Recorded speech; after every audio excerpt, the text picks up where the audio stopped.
why am I paying 6 different companies for the same sale? We're at this point where it's like, is optimization and automation just goat fucking innovation, basically? I used to love going on there and dressing up as a yummy mummy, and this will stay between us, won't it, Nathan? Welcome to Add to Cart, Australia's leading e-commerce podcast that express delivers all you need to know in the fast-moving world of online retail. Here's your host, Bushy.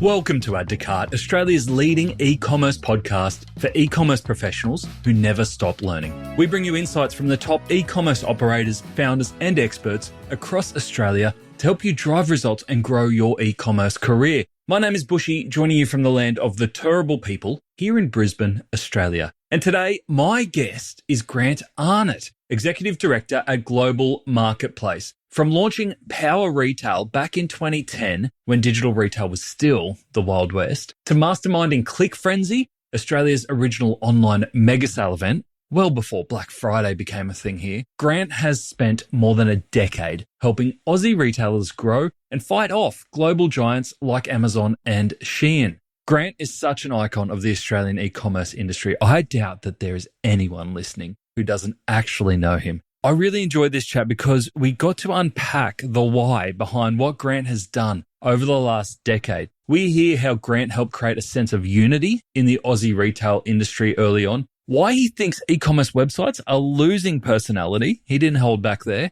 And we also unpack his bold vision for Click Frenzy Live, which is his next take on the evolution of online retail. And he also just gives us a little bit of a shake-up in calling out the lack of innovation in Australian retail right now. Now, a few reminders before we get into today's episode. If you are heading to Retail Fest on the Gold Coast on May 28th, make sure you grab a seat at our very first, and what I'm sure will be infamous, Gold Coast Bogan Trivia Night. It's happening on the Thursday night of Retail Fest at Kurrawa Surf Club, just across the road. We promise it's going to be loud, a little bit loose, and we have spots available for retailers. It's $20 with all of that money going to Thread Together to secure your spot and your table to prove that you are the smartest person at Retail Fest. Head over to addtocart.com.au to get your tickets. And if you're still thinking about heading to NRF APAC in Singapore, come and join the Add to Cart tour group and experience the best retail innovation in Southeast Asia. We've put together an amazing package where for less than the price of an all-access pass, you can get an all-access pass,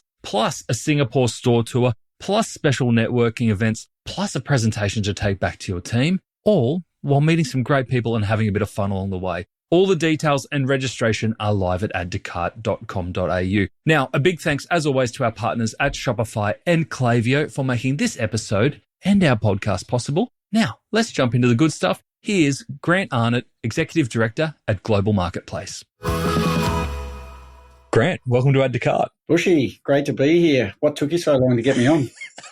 I'm scared of coming on because of the hangovers you've left me with from the All-Star Big Bashes.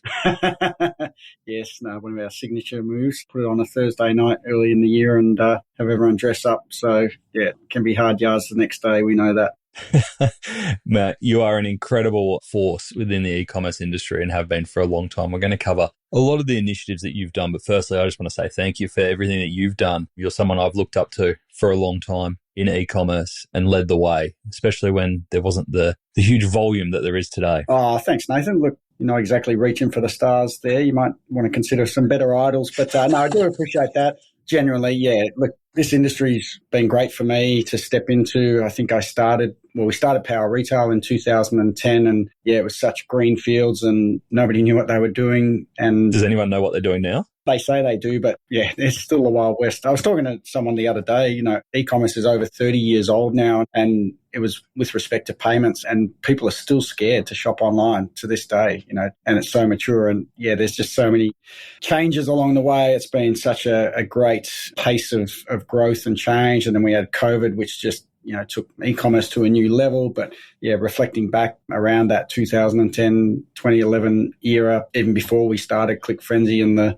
sentiment of the time was that the big international invaders were coming for Australia and were going to take over and basically wipe out retail in Australia, your Amazons and your Alibabas and so forth, and hasn't happened. They've certainly had an impact, but yeah, it was funny, the sentiment at the time. And I guess we were somewhat of a benefactor of that we were a champion of Australian digital retail growth and helped, drive the agenda for that and got a community together. And that's something, we'll be forever proud of. So yeah, you should be. And I want to go back to that because there's so much to unpack here around Click Frenzy, Power Retail, All-Star Bash, which you've just had and had some big winners. And I want to go behind the scenes on some of those entries.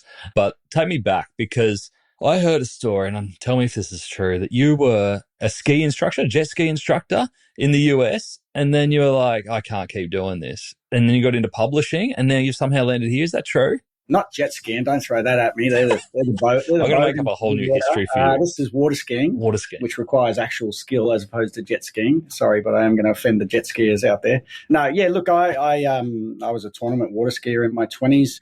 Not good enough to seriously make money out of it. So I was an instructor in the US, and it was a great time through my 20s. This is back in the 1990s, to give you an insight on my age. And then realized, Americans were getting a bit crazy. This was around the late 90s when Y2K was a big thing. Oh, yeah.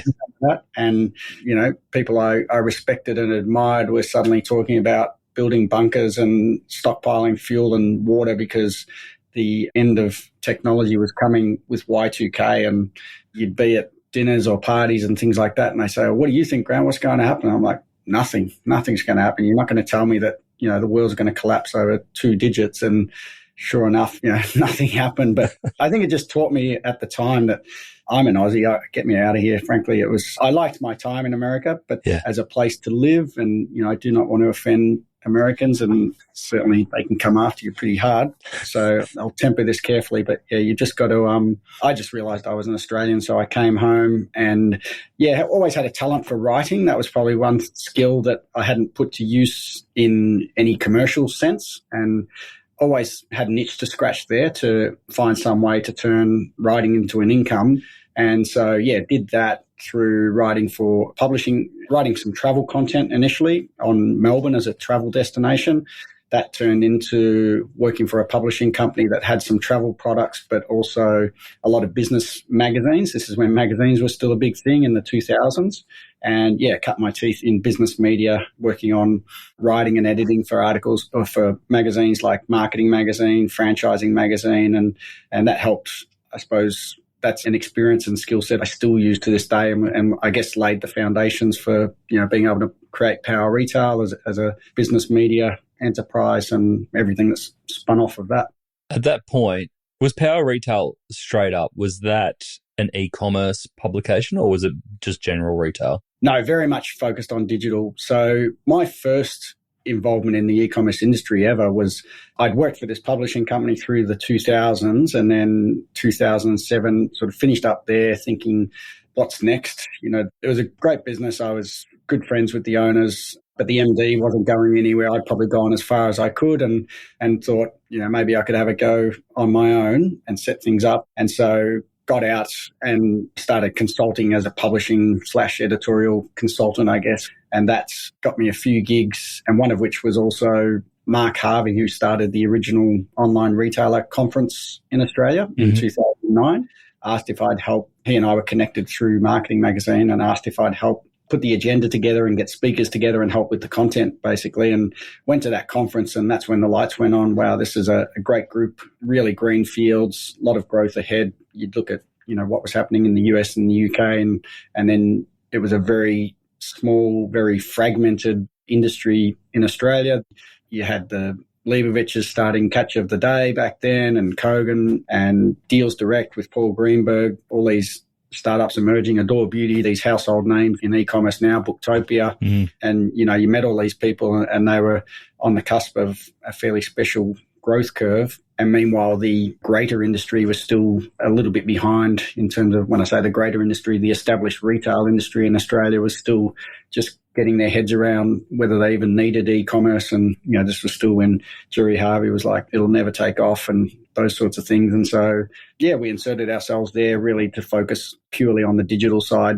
Yep. That's obviously morphed over time and the lines are blurred. We don't even talk about e-commerce or online retail anymore. Generally, we're talking about digital retail, but as we know, it's omni-channel. It's everything. It could be social commerce. It could be S-commerce. It could be whatever commerce there is, but it all comes under the same umbrella now. That's it. I've had that debate with a few people and including internally in the team where they go, is it still an e-commerce podcast? Yeah. And I'm like, well, it's kind of not, but it's everything about, I think, Paul Greenberg used to always talk about new retail. New retail, yep. Yeah, and that's kind of it, isn't it? It's whatever it evolves into, we want to be at the front line of it. Yep, absolutely. What was the moment where you went, okay, publishing's great. We've got brilliant following within the industry. Obviously running the magazine, running the online publication, and then doing some benchmarking and reports. That report that you used to do, remember it came in the book, the yearly book? Yep. That was amazing. I used to love that, and I wish we still had that. Yeah, we did our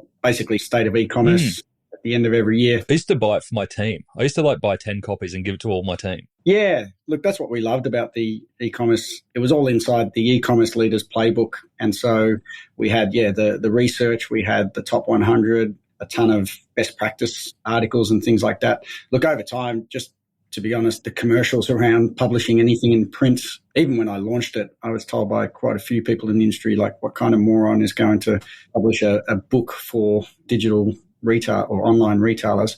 But yeah, it was a real hit for quite a long time, 5 or 6 years. Its content hasn't had its day, but presenting it in the form of a printed publication now, I think, has certainly had its day, and I clung to it for as long as I can. That being my background and love. But yeah, I think around that time, in terms of light bulb moments, we just again saw an industry that was just needing information desperately. And back to when we launched Power Retail, we had a significant following straight away.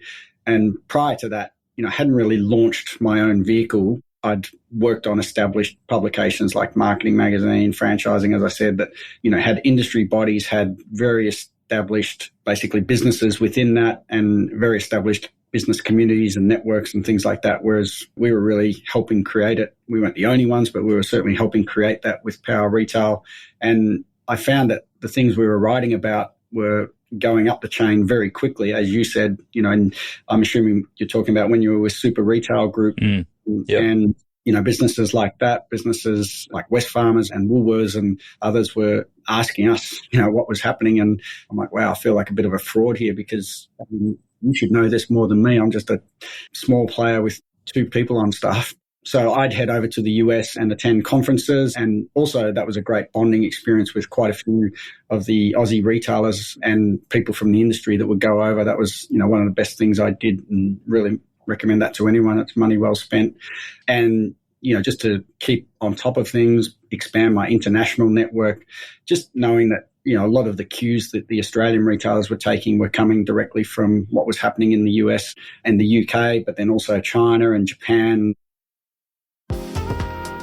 Anyone who's had a personal trainer knows that whatever targets you set, they're going to raise them. So when Nutrition Warehouse looked to engage Klaviyo, it wasn't just about sending emails effectively. They tasked them with increasing revenue, driving awareness, and building customer lifetime value. That's a spicy set. But Klaviyo were up for the challenge. By creating the right email flows triggered by customer actions, using geo-targeting for their 110 stores, and using predictive analytics to target high-value customers with personalised offers, they proved that they were up to the challenge. Smashed it, in fact, with a 47% year-on-year increase in placed order rate on email flows and a Klaviyo ROI of 50 times. Nutrition Warehouse remain ahead of the pack.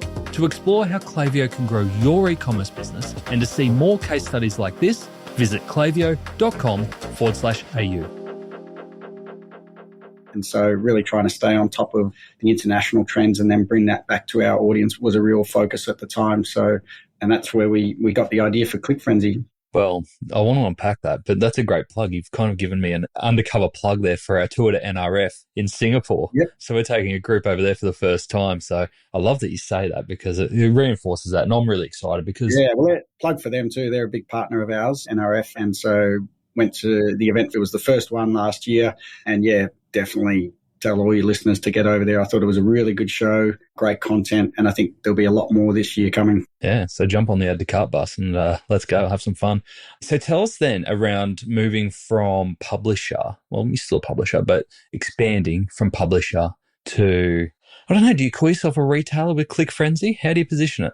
Good question, because we still grapple with that to this day. But look, it's an event in the sense that it is an online shopping event.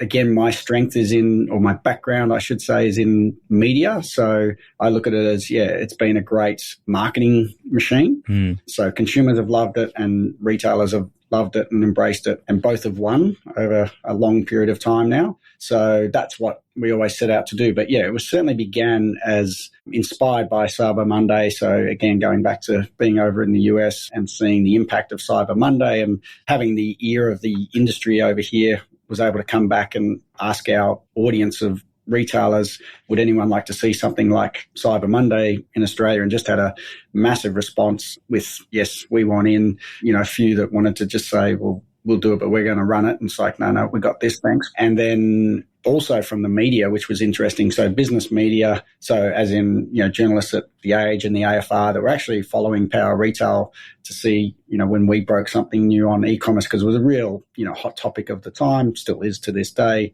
but had a few journalists reach out saying, hey, when you do this, can we have an exclusive on it? And I was like, wow, haven't seen that before.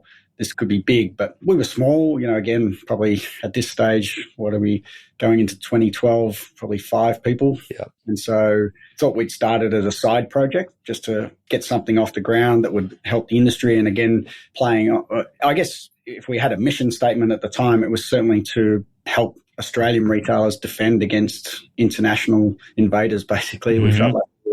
We were right there with them, providing, I guess, the tools and information and resources that they could use to help improve practices for online retail in Australia in order to, beat out the international invaders. And I think that's one of the things we're proudest of with Click Frenzy, particularly the early days, was that we're able to put, there was all this talk that Australian e-commerce is crap. You'd see all these stories and you'd see all this sentiment from consumers saying, why would we buy from Aussie retailers? They're ripping us off. And when we can get, stuff from ASOS or wherever delivered at, half the price and it comes in 3 days, there was a lot of that. So, I think what was great about the first Click Frenzy, and there were a lot of things that went off the rails, but what was great was that we feel it really put the e-commerce industry in Australia on the map and put all these retailers on a pedestal.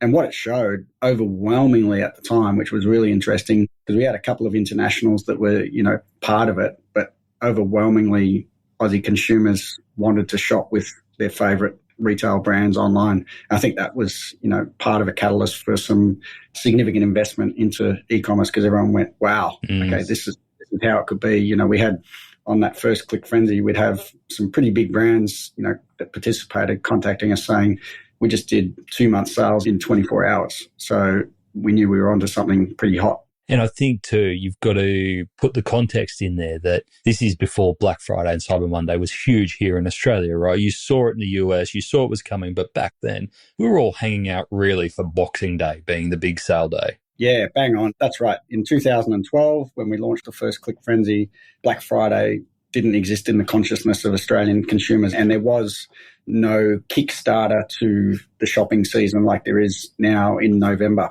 It was just, hey, you shop and it's pretty much full price through to Christmas. And then... Can we go back to those days? Yeah, I know. What have you done? Not a punch me, but hey, Black Friday was coming. We just tried to... what we did was we created this stimulus event, around that time of year, but it was never intended to become this amorphous 2-month discounting frenzy, if you like, that it has become. And that's, I guess just a product of growth and desperation at some level and competition. But I'm still blaming you because you actually called it frenzy. So it's your fault. That's right. Yeah. We still have corporate Australia ripping us off to this day in terms of taking over our IP. But that's things we deal with. So how do you protect that? Because obviously now Black Friday, Cyber Monday is part of the consciousness, it's part of the cycle.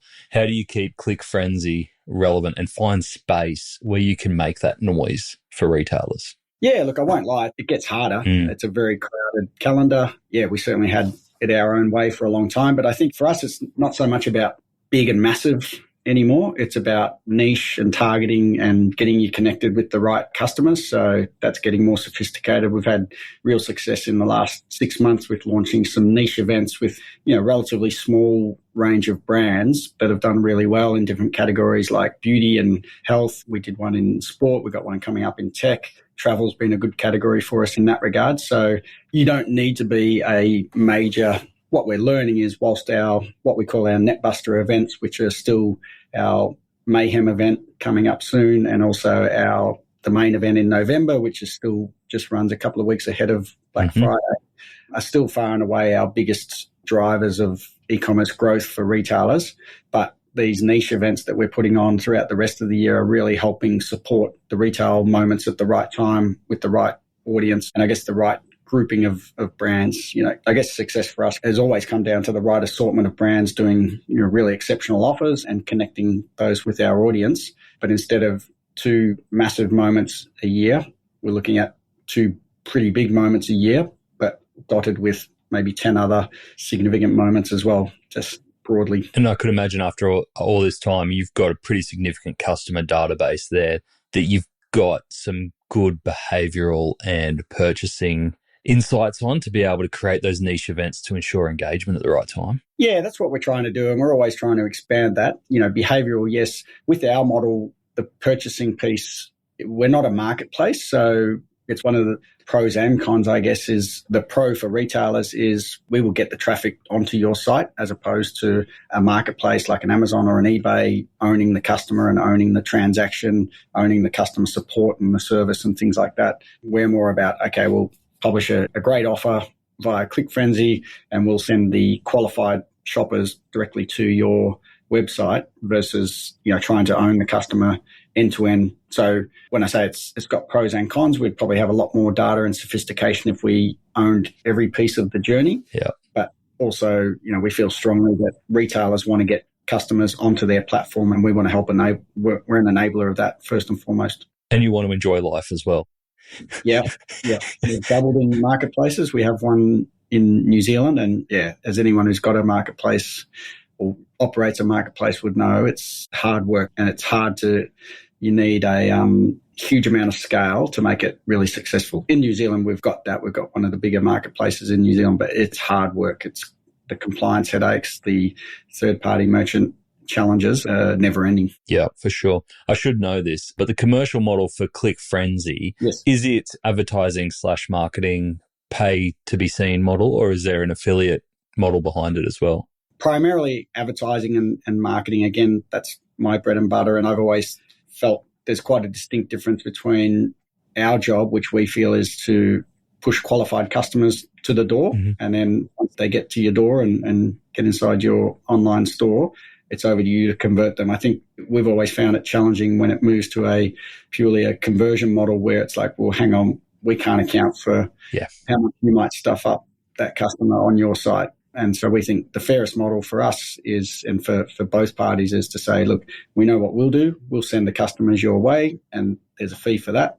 And once they get on your site, it's your job to sort out conversion. And I like that model for this because you mentioned there before some of the other marketplaces who are trying to keep people within the site. But for most e-commerce retailers today, one of the biggest struggles is a huge chunk of their marketing budget goes towards performance marketing on social channels. And obviously their job is to keep people within the channel. Yep. And even Google now being able to give you all the information within Google rather than send people to the website. It's like, it's really hard to get traffic acquisition now. Yeah, that's exactly right. And so we really haven't deviated from that. And we get asked by retailers all the time, can you adapt to our needs, which, often is to move to that conversion rate model. And we'll consider it in certain cases, but mostly we feel pretty strongly that the job of conversion is, in other words, like we're an advertising platform first and foremost. If you put a TV ad on Channel 9, Channel 9 is not getting remunerated on the basis of how many sales you make on your website. So,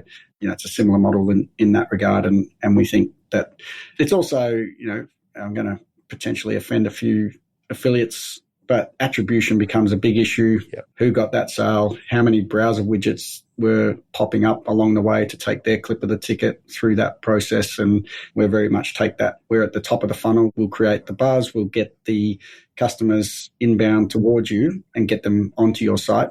After that, it's up to you. Your job to deliver the good experience and do everything from there.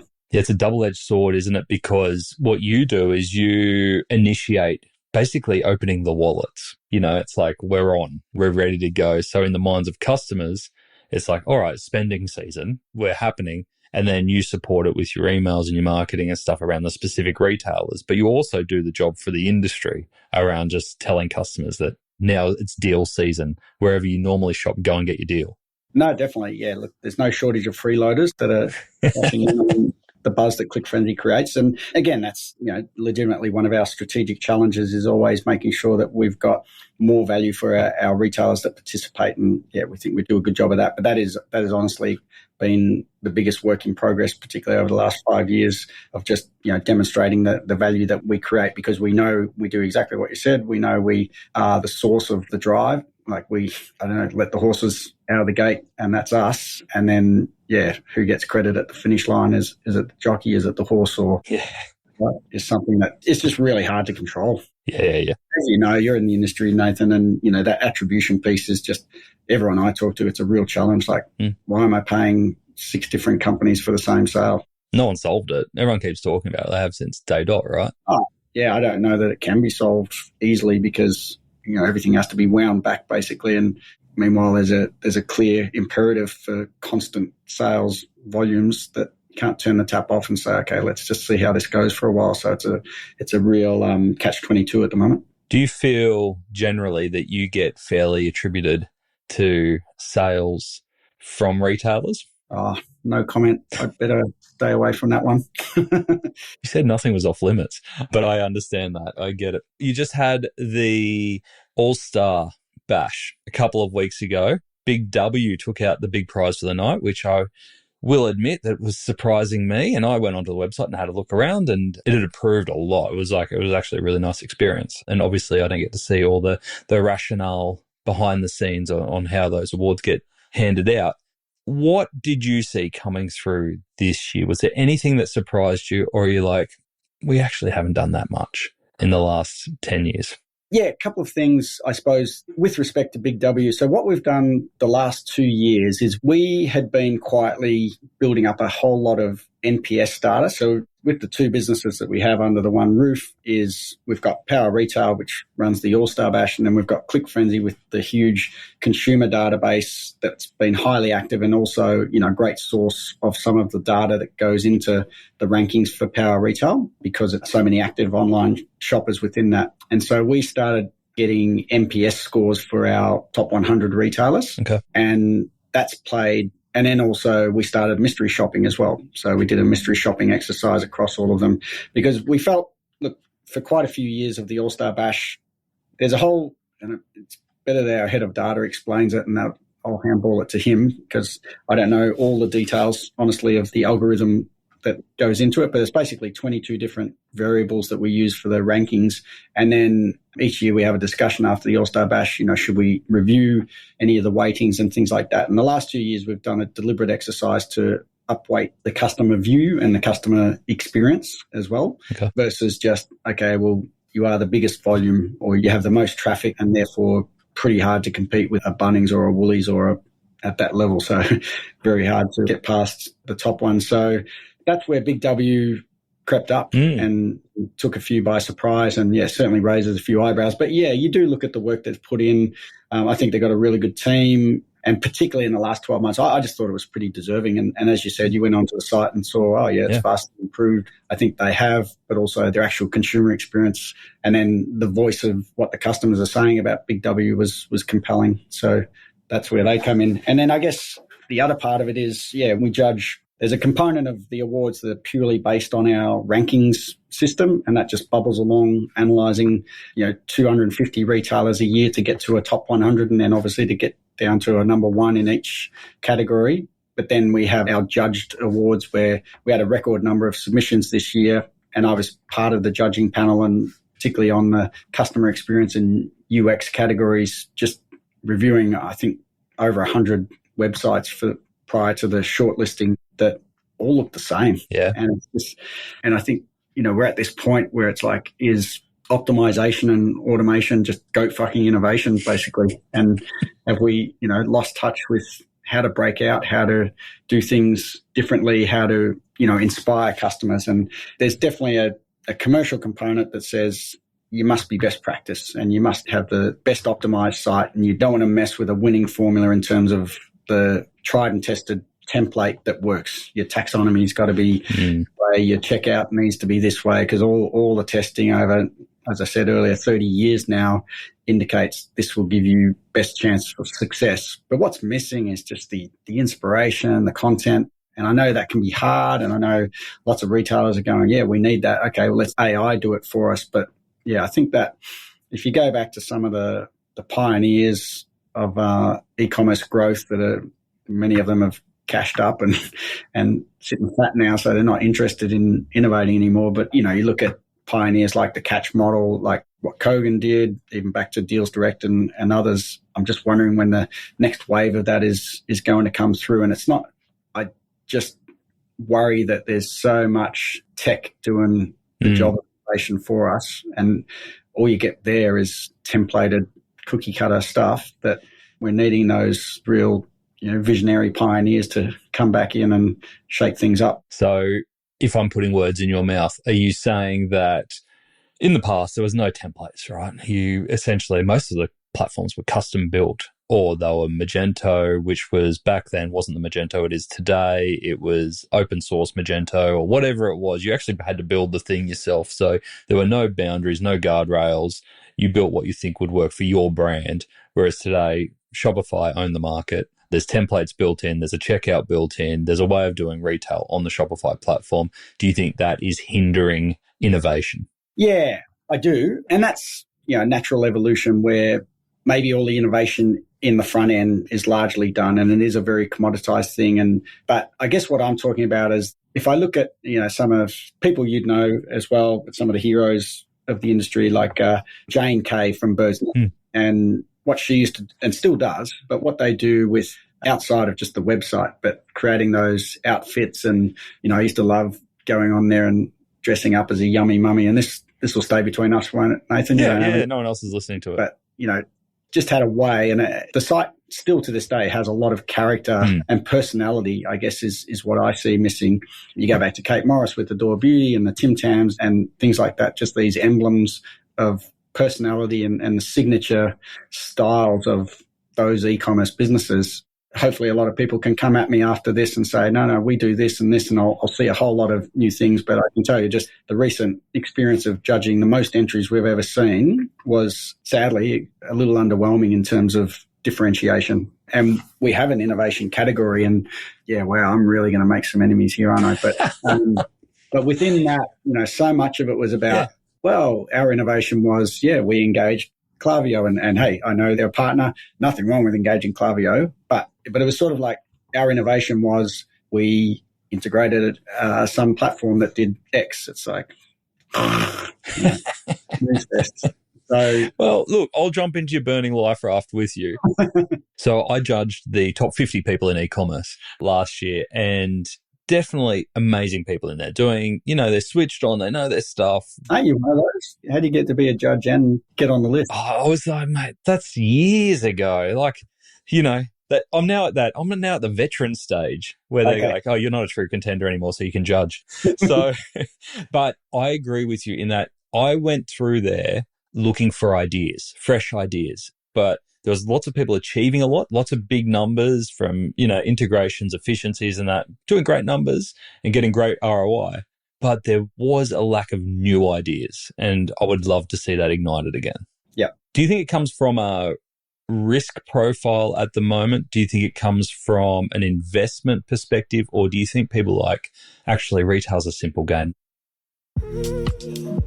Expanding into new markets isn't just about selling more, it's about selling smarter. Every region has its own rules, currencies, and customer preferences. But with Shopify, global expansion is simple. Localized storefronts, tailor experiences, and build trust, all from one unified platform. Shopify removes complexity so you can focus on growth and deliver tailored shopping experiences for every market, in-store and online. Accept over 100 currencies with Shopify payments for fast, familiar checkouts and use built-in analytics to identify your most profitable markets. One platform built for global adaptability so you can scale without growing pains. Visit Shopify for Enterprise to learn more and start selling worldwide. There's an equation to follow. Let's not overcomplicate it. Yeah, I think it's all of the above. And, there has been a lot of innovation over a long period of time. So maybe it's like, let's try this, but then someone will say, well, there was a version of that 10 years ago and that's old tech now. But I just think the first thing people think of in e-commerce with respect to innovation is tech. That worries me. The first thing they think of is, well, it's got to be some kind of big tech CapEx investment. But it can actually be, a business model change. I remember a business called ModCloth did something pretty inspiring and it was it was both a smart customer idea, but also a smart business idea in that what they did was they said they basically had a customer group where it was like, be the buyer, and they would share their designs before they'd manufacture them with their customer base. So their internal designers were designing X, X, and X and would go to the customer base and say, be the buyer, which one do you want, and have a vote on it. And this is their customer base. Before they've even, started sewing, which design is the favored one from our customers? And based on volume, it's like, how many do we need to create? And no brainer in terms of efficiency gains, but also a really fun, way to embrace your customers. Just doesn't fit into any neat box, does it? No. And it's probably, not a Shopify extension. So something that gets brushed aside. Yeah. If you were going to start a new business in the retail industry today, do you have any ideas? What would you do? In the retail industry? Well, it doesn't have to be retail. It could be anywhere. Look, I'm obviously a big fan of impact event style things because, one, they're hard to do. Two, we're good at it. And three, I still think, there's always a massive appetite for that. And I think it's something we're looking at with ClickFrenzy called ClickFrenzy Live, where we intend to move into the live event space. You go to any modest warehouse sale and there's usually a queue around the block and hasn't even been advertised. So I think there's a massive appetite for doing, some high theatrical, short-term pop-up style warehouse mega sales that we'd like to get into. I'd love to be a podcaster like my mate Nathan Bush. There's no money in it. Don't do it. Sitting in my lounge room talking to people like me. Show me where the millions are. Maybe we need to combine. You help find me the money. Yeah. But no, look, I still believe there's a lot of opportunity untapped, and I can't give you all the secret plans that we're looking at the moment. But I still believe there's two things that are, still hindering e-commerce growth. And one is, again, that lack of innovation at the front end. But number two for me is just a circuit breaker in logistics. We've hit a point where, yes, there's fast delivery and logistics are pretty good, but how do we unlock that? How do we move from, where we've sat for some time since COVID around 16 to 17% of total retail to being 30 to 40% because it's that much easier to buy online and that much smoother. And I think getting to that point is where I think there's, a lot of opportunity to unlock. And you get something right in logistics, and it's not necessarily like you could change, you start talking billions of dollars in transaction changes in terms of, what you can achieve. Yeah. If I go back to your original mission for ClickFrenzy to help Australian retailers stand out when they're under attack from international retailers, we're now in 2025 and the conversation is still around that. Obviously, the players have changed. You've got Amazon, Temu, Shein, rather than your ASOSs of the world. Do you think Australian retail has its own leg to stand on at the moment, or should we be more worried than ever around encroaching international competition? Yeah, Temu is definitely a challenge. The three that you mentioned are the ones that get talked about the most. Amazon, honestly, I think in Australia is just winning by default, I guess. It's not that Australians love Amazon. They just love what it brings in terms of convenience. But if you look at actually what it is and could Australian retailers do something different, I guess if they got together really cohesively and wanted to, and really, genuinely said, okay, we're going to set aside some differences for a while and we're going to create an Australian Amazon. You got, if you go to New Zealand, you've got Trade Me and you've got other businesses in New Zealand that have absolutely repelled any foreign invaders. That said, why foreign invaders would look at New Zealand with 5 million it's not a big market for them. But yeah, I just think it's that, I guess, the bonding of the industry under one true banner, is, in my view, still got a ways to go. Do you mean from a marketing perspective and operational perspective, like when you talk about combining to take it on? Yeah, it's, maybe a question without notice I'm thinking through now, but I just look at, okay, well, if I look at our experience with Click Frenzy, and we had a lot of, early buy-in from the industry, but then we still had some that wanted to be separatists, I guess, if you like, and that's fine. We're not, I sound like I'm talking like I'm a nation, but we had, a big cohort of, a big representation of retailers on Click Frenzy, but then we had those who definitely rode the wave. Well, but were more actively ambushing it. And it's like, well, this is not helpful in the bigger scheme of things. And look, we've come to terms with that. And hey, it's a competitive world, but I just think whether it's us, or someone else or a not-for-profit, I think there's an opportunity for, a body to bring everyone together to create something special. And if you look at the funds that could be pooled into just establishing a Amazon equivalent, if you had all a significant, volume of retailers getting together with a view to, we are going to dedicate 0.5% of revenues towards this collective initiative, you'd have no problems, shooing out a lot of international competition, I think. Surely Gabby's bored. Gabby will be wanting 80% from them. And that Gabby will love me saying that. So I don't think I'll offend him there. Love it. Grant, thank you so much for sharing what you have today. What is coming up for you? You don't sit still. So tell us what the next 12 months hold for you and Power Retail and Click Frenzy. What's the focus? Yeah, look, I mentioned Click Frenzy Live. We're a big believer in that. We're also doing a lot more partnership events. We've got a great partnership going with PayPal, where we've run a couple of joint collaborations, where we just ran one a few weeks ago, a pretty big event called PayPal Frenzy, and we got over 200 retailers participating in that. We've just done something with Melbourne Airports. I guess the travel category for us is something that was, strong pre-COVID, died, and now is building back up, which is great for us. And yeah, as I say, we're really keen to roll out the Click Frenzy Live format, which we think will deliver a lot of benefits to retailers. A membership program as well, so a more meaty one for Click Frenzy. And then also, on the Power Retail side, it's just transitioning into some new areas. We think retail media will be a real growth area, and it already is. Yep. And so you're seeing a lot of investment in the retail media space. And again, if you take your cues from the US, that's a big growth area, and I think a big opportunity for retailers that hasn't been tapped in Australia yet. So whether you're large or small, there's a genuine opportunity to leverage your audience in other ways than just, trying to flog them your merchandise. So I think there's, great scope for growth there, and that's something that we'll be focused on with Power Retail. We've got an event planned in June around that. Cool. And some other things too. But we run hard with a fairly small team here, so there's only so much you can get done. You get a lot done, and you have for a long time. So thank you so much for everything that you've done for the industry and continue to do. If people want to get in touch, because I think we will kind of have a lot of people go, actually, we've got to think about Click Frenzy differently, especially. Like, obviously, there's a lot more there, but just that point that you made around driving customers to your website is so important, I think. It's so needed right now. If people are interested in the opportunities around, especially Click Frenzy, what's the best way to get in touch and learn more?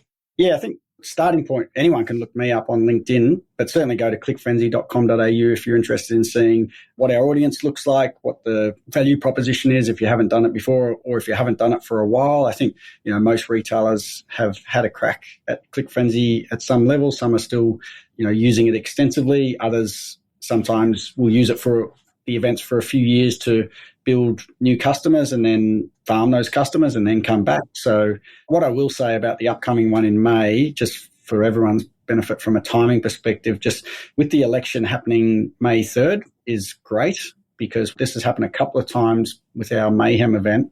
We'll be running shortly after the election, and everyone's nervous and holding back up until it happens, not knowing, which way it's going to go. Am I going to get the government with more taxes, less taxes? Am I going to be better or worse off based on that? But the one thing that they have as soon as the election's done is certainty for a period of time, and that tends to unlock spending. That was our genuine experience. So we think this mayhem will be a cracker. I have heard, from a lot of retailers, it's been a struggle in the first quarter of this year, nearly at an end as of Monday, and we genuinely think it'll be a great time to stimulate sales. I think too, and the other part of that is that leading up to an election, advertising gets really expensive through the performance channels as well. So yeah, that's right. So between now and then, you won't be much cut through. Grant, exciting times. Thank you so much for joining us on Add to Cart. No worries. Thanks, Nathan. Grant is a true icon of our industry in Australia, and he's someone that I've always looked up to in what he does, and I'm really thankful that he not only came on to share his story on Add to Cart, but also really didn't hold back with his opinions and his thoughts around where we are as an industry. As someone who's been able to see the direction of the industry in the past, it's really great for him to share that with us right now, because I've no doubt that what he's saying will come to fruition. So brilliant to get that view right now. Here are the 3 takeaways that I took away from that chat. Number 1, top of the funnel still matters.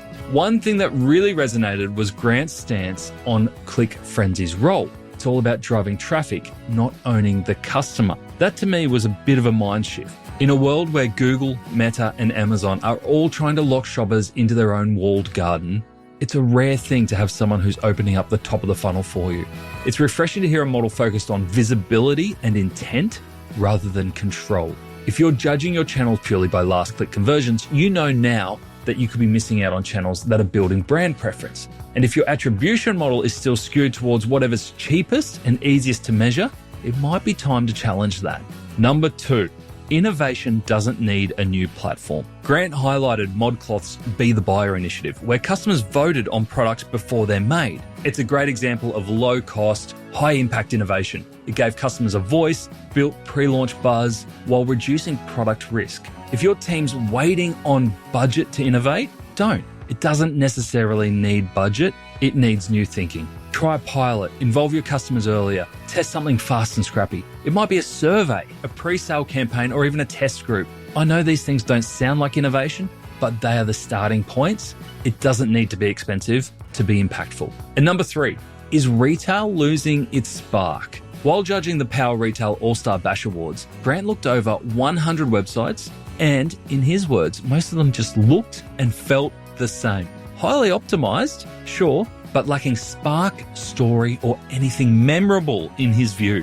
While performance is important, personality still matters. Templates might be efficient, but if your site doesn't tell your story, what's left to connect with? Start small, revisit your emails, your product descriptions, your homepage hero. How do you inject a little bit more personality and a little bit more you? A little brand voice can go a long way. Now, if you enjoyed this episode, please consider sharing it with a friend or a colleague, maybe someone who will resonate with the idea around the need for more innovation and to shake things up in e-commerce. And if you can, leave us a quick review on Spotify or Apple Podcasts. It helps us find new listeners for the show. And as always, a huge thank you to our partners at Shopify and Klaviyo for making Add to Cart possible. Thanks again for listening, and until next time, keep those customers adding to cart.